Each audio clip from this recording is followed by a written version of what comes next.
You mean that you want to grant the reward of your voluntary fasting to your father? Okay. When it comes to granting the reward of a righteous deed you do, and since this is an act of worship, we are very strict. In what sense? In a sense that we see whether the Prophet ﷺ have approved that or not. The acts that the Prophet ﷺ have approved is to perform Umrah on behalf of somebody else. If they are dead, if they are disabled, that is permissible. To make up a missed fasting on behalf of somebody who died while owing some days. To give in a charity and give the reward of the charity to somebody else, to late parents, to a child, to a friend. This is all permissible. He didn't speak about many practices which people like to do, such as the giving the reward of the recitation of the Quran, or fasting the voluntary fasting and saying the reward of my ibadah or my prayer is for such and such. That's why what you can do is fast, and the reward of fasting is for yourself. In the hadith, the Prophet ﷺ said, من صاب يوما في سبيل الله باعد الله بينه وبين النار 70 خريفا. Whoever fasts for a single day for the sake of Allah, Allah will distance him from hellfire for 70 years. The distance of 70 years, or a distance that will be covered in 70 years. Then he also said that للصائم عند فطره دعوة لا ترد.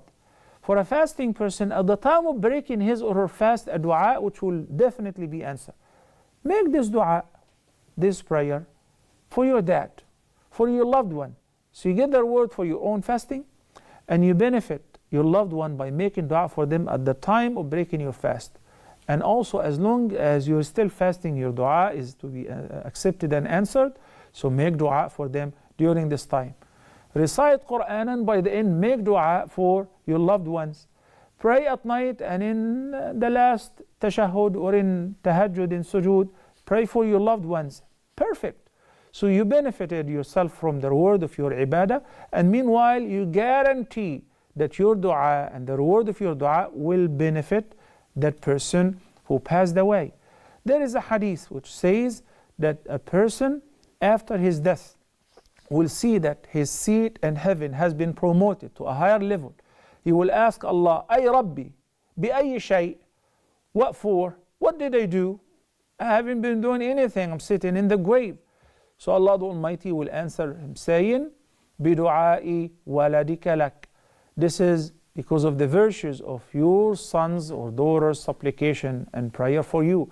Imagine we already have a solid evidence what would definitely benefit the dead person, but most of us neglect it. And we like to argue concerning the matters which the scholars have disputes in the regard. I don't have to do that. I simply recite my Quran for myself, pray for myself, then in sujood I pray for my parents, for my loved ones, for my grandparents. Do tawaf for myself, not umrah. I'm talking about the tawaf. And while performing tawaf, pray for my grandparents, for my uncles, for my late whoever.